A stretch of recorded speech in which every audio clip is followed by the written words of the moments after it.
အားလုံးမင်္ဂလာပါဒီဗီဒီယိုမှာတော့အသက်30ကျော်တဲ့အမျိုးသမီးတွေအတွက်မရှိမဖြစ်တဲ့ရေမွေးလေးတစ်ခုနဲ့မကအဆူဆူမဲလုံးမှာဖြစ်ပါတယ်အဓိကတော့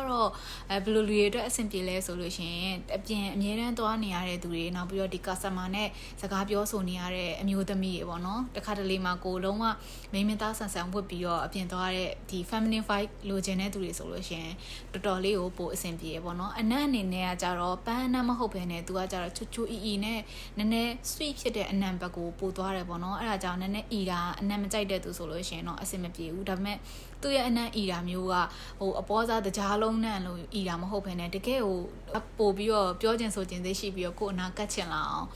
ဖြစ်တဲ့ Swiss အနံလေးပေါ့နော်ချူချူအီအီအနံလေးဆိုတော့တော်တော်လေးအနံကောင်းတယ်ပေါ့နော်ဒီအနံဆိုလို့ရှိရင်ဒီထက်မှာပေါ့နော်ဒီပုံစံနဲ့မှာဆိုရင်5မျိုးလာတယ်ပေါ့နော် EDT ရဲ့ဒါ EDP ပေါ့နော်နောက် EDP intense ဆိုတာရှိတယ်တကယ်တမ်းအမက ososome လောက်တာကကြတော့ EDP တက်စားလို့ရှိရင် EDP intense ကပို့ပြီးတော့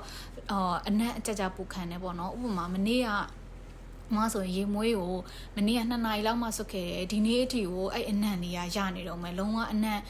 ပြေသွားမျိုးမဖြစ်ဘူးပေါ့နော်အနံ့ကလည်းအချိန်ကြာလာလို့ရှိရင်အနံ့ပြေသွားတာနဲ့အများလုံးဝအနံ့ငြိမ်သွားတယ်ပေါ့နော်ကိုဗီနာကတ်လာလို့ရှိရင်အနံ့လေးကအရန်ဆွဲဆောင်မှုရှိတယ်ပြီးတော့ကိုတိုင်းနဲ့တစ်ချက်လေးတိုက်တဲ့အချိန်လေးမှာအနံ့လေးရတယ်ဆိုရင်ဟိုအနံ့လေးကဒါ sweet ဖြစ်တဲ့အနံ့လေးပေါ့နော်အဲ့ဒါကြောင့်တကယ်လို့များရေမွေးကြိုက်နေတယ်ရေမွေးစုနေတယ်ဆိုလို့ရှိရင်ဒီ EDP ရဲ့ intense တွေကဖြစ်ဖြစ်ဒါမှမဟုတ်လို့ရှိရင် EDP တွေကဖြစ်တဘူးလောက်ကတော့ဆောင်းတင်တယ်လို့မကအိုဆူဆူမဲ့လုပ်ပါတယ်ဆွတ်စရာမလိုပေါ့နော်အင်ကြီးလေးမှာအဲ့လိုတစ်စက်လောက်ဆွတ်ထားအောင်တော့တော်တော်လေးကိုသူကအချိန်ကြာလေးကိုပူခံတယ်ပေါ့နော်အချိန်ကြာလာနဲ့အမျှအနံ့လေးကအရန်ငိမ့်လာပြီးတော့တကယ်အနံ့တော်တော်လေးကောင်းတယ်မှာပါတယ်ပေါ့နော်အဲ့ဒါကြောင့်သုံးကျင်တယ်ဆိုလို့ရှိရင် YSL ရဲ့ဒီ EDP ပဲဖြစ်ဖြစ် intense ပဲဖြစ်ဖြစ်ကိုတဘူးလောက်စမ်းသုံးကြည့်ပါလို့မကအိုဆူဆူမဲ့လုပ်ပါတယ်ငြင်းတန်းကြည့်ပြတဲ့အတွက်ကျေးဇူးတင်ပါတယ်တတား